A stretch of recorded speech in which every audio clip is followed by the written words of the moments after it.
السلام علیکم ناظرین، پاکستان بننے کے بعد صورتحال تبدیل ہو گئی، حالات بدل گئے، اب اہداف بھی تبدیل ہو جانے چاہیے تھے۔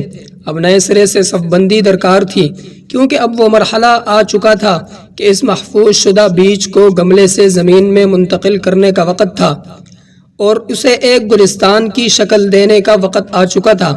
قیام پاکستان کے بعد دینی تصور، مسلمانوں کا ملی شعور اور ان کے اجتماعی اہداف تبدیل ہو جانے چاہیے تھے، لیکن نہیں ہوئے۔ کیوں نہیں ہوئے؟ اس وقت اس کا جواب موقع نہیں رکھتا، اور شاید اس بحث میں الجھنے کا حاصل بھی کچھ نہ ہو۔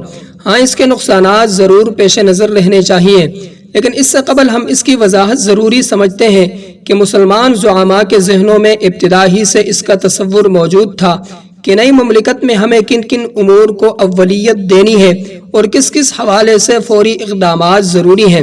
مسلمان زعماء کے ذہنوں میں ان اقدامات کا عملی خاکہ نہ صرف موجود تھا بلکہ نہایت پختہ بھی تھا۔ ہمارے لیے ضروری ہے کہ آگے بڑھنے سے قبل ہم چند مشاہیر آراء کے اقتباسات پیش کریں۔ نواب محسن الملک سید مہدی علی خان ایک موقع پر کہتے ہیں کہ ہمارا یہ ہرگز مقصد نہیں کہ ہم انگریزوں کو قرآنہ تقلید کریں، اپنے بچوں کو صرف وہ تعلیم دلائیں جو فقط دنیا کے لیے مفید ہو اور جس سے وہ صرف گورنمنٹ کی ملازمت کے لائق ہو جائیں، بلکہ ہمارا مقصد اس سے ارفع اور اعلیٰ ہے۔ ہم اس قسم کی تعلیم کو ہرگز تعلیم نہیں مانتے۔ ہمارے نزدیک تعلیم کا یہ مقصد نہیں کہ اس سے صرف چند پیشوں کے کام کرنے کی لیاقت حاصل ہو، بلکہ تعلیم کا مقصد یہ ہے کہ تمام قوتیں جو خدا نے انسان میں رکھی ہیں وہ نمو پائیں، اور نہ صرف انہی قوتوں کو نمو دیا جائے جو ہماری جسمانی آسائش کا کام کریں، بلکہ روحانی قوتوں کا کام میں لانا اور دماغ کو غذا پہنچانا بھی تعلیم کا اصل مقصد ہے۔ جسٹس سید امیر علی ایک موقع پر فرماتے ہیں کہ تعلیم ایک ذریعہ ہونا چاہیے تہذیب نفس اور تزکیہ اخلاق کا۔ تربیت تعلیم کا لازمی نتیجہ ہے، بغیر تربیت کے تعلیم غیر مفید ہی نہیں بلکہ مضر ہوتی ہے۔ مغرب میں تعلیم اور تربیت دوش بدوش چلتی ہے۔ میرے نزدیک کوئی تعلیم مکمل یا جامع نہیں کہلا سکتی جس کا مقصد کیریکٹر کی اصلاح اور درستگی نہ ہو، لیکن کوئی شخص اس بات کا دعویٰ نہیں کر سکتا کہ اس سلسلہ تعلیم میں جو اس ملک میں مروج ہے، کیریکٹر کی اصلاح، اخلاقی قوا کی تربیت اور نفس کی تہذیب ملحوظ رکھی جاتی ہے۔ مولوی فضل الحق کی رائے یہ ہے کہ ہندوستان میں ہمارا تعلیمی مقصد یہ تھا کہ طالب علم کے قوائے ظاہری اور باطنی کو مرتب اور منظم کر کے اس کے اخلاق اور عادات میں شگفتگی اور نظم پیدا کیا جائے اور اسے انسان کامل بننے کی راہ پر لگا دیا جائے۔ ایسا انسان جو صفات سوری اور کمالات معنوی میں ارتقاء حاصل کر کے فلاح دنیاوی اور نجات اخروی کا مستوجب اور دوسروں کے لیے موجب رحمت اور سعادت ہو، اس تمام خاکے کا مرکز مذہب ہے۔ پھر مزید دیکھیے کہ پاکستان کے پہلے وزیر اعظم اور قائد اعظم رحمۃ اللہ علیہ کے دست راست نواب زادہ لیاقت علی خان تعلیم کی مرکزیت اور اس کی دینی اہمیت کے بارے میں کیا رائے رکھتے ہیں۔ وہ کہتے ہیں کہ ہماری تعلیم دینی ہو یا دنیاوی ایسی ہو کہ زندگی اور زندگی کے ہر شعبے کے متعلق وسیع معنی میں وہ نقطہ نظر پیدا کر دے جو قرون اول کے مسلمانوں کا تھا۔ ان میں عالم کم تھے مگر ہر ایک مکمل مسلمان تھا۔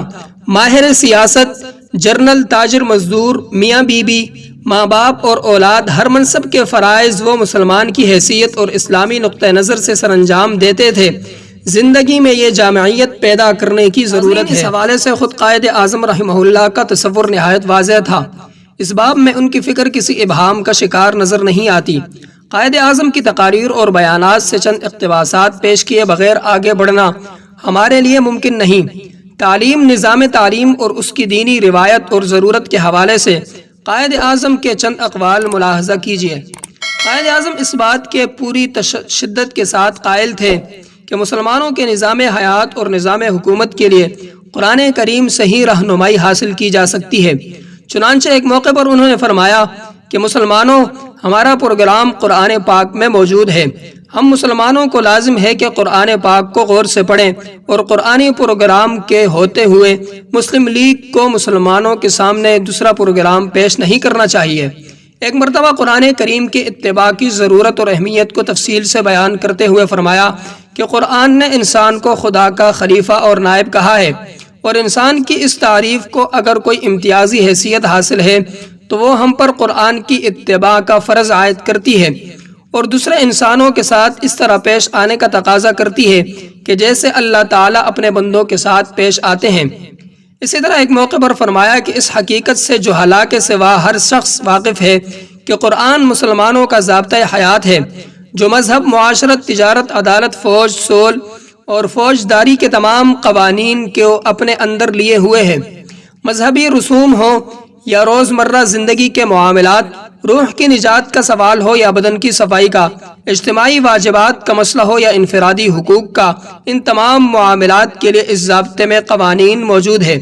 حقیقت یہ ہے کہ قیام پاکستان کے بعد مسلمانان پاکستان کے سامنے واضح ہدف یہ تھا کہ ایک ایسا نظام تعلیم تشکیل دیں جس کے نتیجے میں ان کی علمی، فکری اور اعتقادی مسائل بھی حل ہوں، اور وہ اپنی تہذیب اور ثقافت کے ساتھ ساتھ معاشرت، معیشت، صنعت، سیاست، تعلیم، تنظیم، ہر ایک کو خالص اور اسلامی فکر اور تصور کے ماتحت منضبط اور متشکل کر سکیں۔ اس مقصد کے لیے قیام پاکستان کے فوراً بعد قائد اعظم کے اشارے پر مسلم لیگ کے ماہرین نے ایک کمیٹی تشکیل دی۔ علامہ سید سلمان ندوی رحمہ اللہ اور اس کے دیگر ساتھی اس کی سربراہی کر رہے تھے۔ اس کمیٹی کے اہم ممبران میں مولانا عبد الماجد دریابادی، مولانا عبد الباری ندوی اور سید ابو الاعلیٰ مودودی شامل ہیں۔ اس کمیٹی کے ذمے 3 کام تھے: نظام تعلیم، نظام معیشت اور نظام سیاست کے حوالے سے اسلامی فکر کو مرتب کر کے ان کے اسلامی تصورات عملی خاکے کی شکل میں پیش کیے جائیں۔ ناظرین، پاکستان کے بننے کے بعد اگست 1947 کے 3 مہینے کے اندر اکتوبر 1947 میں قائد اعظم محمد علی جناح کے کہنے پر پاکستان میں پہلی تعلیمی کانفرنس بلائی گئی، جس میں مشرقی اور مغربی پاکستان سے ماہرین تعلیم کو دعوت دی گئی۔ قائد اعظم نے اس کانفرنس کے نام پر ایک پیغام بھیجا۔ انہوں نے لکھا کہ موجودہ نظام تعلیم ہماری ضروریات کی تکمیل نہیں کر سکتا اور ہمیں رائٹ ٹائپ آف ایجوکیشن یعنی مثبت نظام تعلیم کے لیے اقدامات کرنے چاہیے۔ قائد اعظم کی دلچسپی صرف تعلیم ہی سے نہیں تھی، وہ پورے نظام کو نئے انداز سے قرآن و سنت کی بنیادوں پر استوار کرنا چاہتے تھے۔ قائد اعظم کے بیانات اور خطبات سے مزید اقتباسات ملاحظہ کیجیے۔ اسٹیٹ بینک آف پاکستان کی افتتاحی تقریب سے خطاب کرتے ہوئے آپ نے فرمایا کہ میں آپ کے ادارے کی تحقیقات کے اس کام کا بڑی دلچسپی سے مطالعہ کروں گا جو وہ بینکنگ کا طریقہ کار اسلامی معاشی اور معاشرتی زندگی کے مطابق وضع کرنے کے لیے انجام دے رہا ہے۔ مغرب کے نظام اقتصادی کو بنی نوع انسانی کے لیے ایسے ناقابل حل مسائل پیدا کر دیے ہیں کہ ہم میں بہت سوں کو یوں معلوم ہوتا ہے کہ کوئی معجزہ ہی اس تباہی سے بچا سکتا ہے جو اس وقت دنیا کو درپیش ہے۔ وہ انفرادی طور پر انسانوں کے درمیان انصاف کرنے میں ناکام ہے اور اس سے زیادہ بین الاقوامی میدان میں ناکام رہا۔ اس کے برخلاف گزشتہ نصف صدی کے اندر اس کام کی وجہ سے 2 عالمگیر جنگیں ہو چکی ہیں۔ اس کے باوجود اس کو مشین سے کام کرنے کی اور فنی مہارت کی سہولت حاصل کرنے کی ضرورت ہے، لیکن مغربی دنیا اس وقت ایسی دشواریوں میں مبتلا ہے کہ تاریخ میں کبھی نہیں ہوئی۔ اس مقصد میں ہم اپنی قوم کی تعمیر اس طرح کریں گے کہ وہ خوشحال مطمئن ہو۔ ہمیں اس سے بالکل مدد نہیں ملے گی کہ ہم مغرب کے نظام اقتصادی کو اصولاً اور عملاً اختیار کریں۔ ہمیں اپنے مستقبل کی تعمیر اپنے طریقے پر کرنی چاہیے اور دنیا کے سامنے وہ نظام اقتصادی تحفتاً پیش کرنا چاہیے جو اسلام کے سچے تصور اور مساوات انسانی اور معاشرتی انصاف پر مبنی ہو۔ اسی طرح ہم یہ بحیثیت مسلمان اپنا مشن پورا کریں گے اور دنیا کو امن کا وہ پیغام دیں گے کہ صرف وہی انسانیت کو تباہی سے بچا سکے گا اور بنی نوع انسان کی مسرت اور فلاح و بہبود کی ضمانت کا باعث ہوگا۔ حقیقت یہ ہے کہ پاکستان کے قیام کے حوالے سے متحرک اور سرگرم ہر شخص اس سلسلے میں یکسو تھا کہ قیام پاکستان کے مسلمانوں کو یہ موقع ملے گا کہ وہ حیات انسانی کے ہر پہلو سے اپنی زندگی از سے نو شروع کر سکیں گے اور ایسا نظام تعلیم تشکیل دے سکیں گے جو مسلمانوں کو ایک مرکز پر یکجا کر سکے گا ان کی قوتوں کو مجتمع کر سکے۔ دیکھیے نواب بہادر یا جنگ مسلمانان بر عظیم پاک و ہند کا مطمع نظر ان الفاظ میں واضح کرتے ہیں۔ پاکستان کا حاصل کرنا اتنا مشکل نہیں جتنا کہ پاکستان کو بنانا اور قائم رکھنا مشکل ہے۔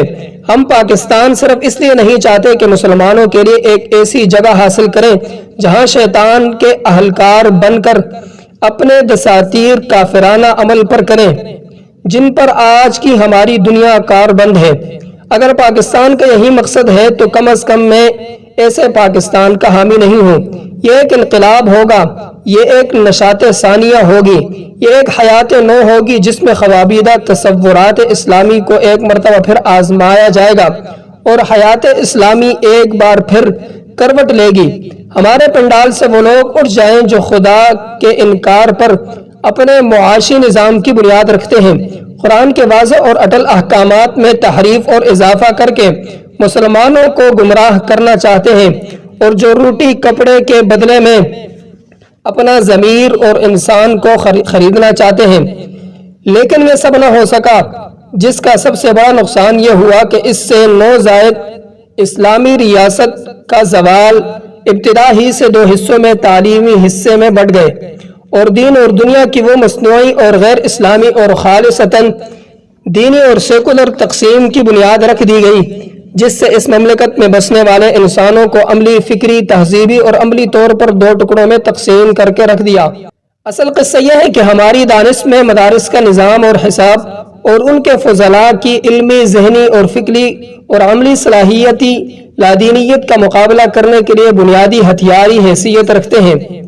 مرور زمانہ کے ساتھ جہاں قوا مزبحل ہوئے، ہر میدان میں تنزل آیا، وہیں فکر و فن کی دنیا اور علم و فضل کے میدان میں اس سے متاثر ہوئے۔ دوسری جانب حقیقت کے پیش نظر رہنی چاہیے کہ مقاصد اور اہداف کبھی تبدیل نہیں ہوتے۔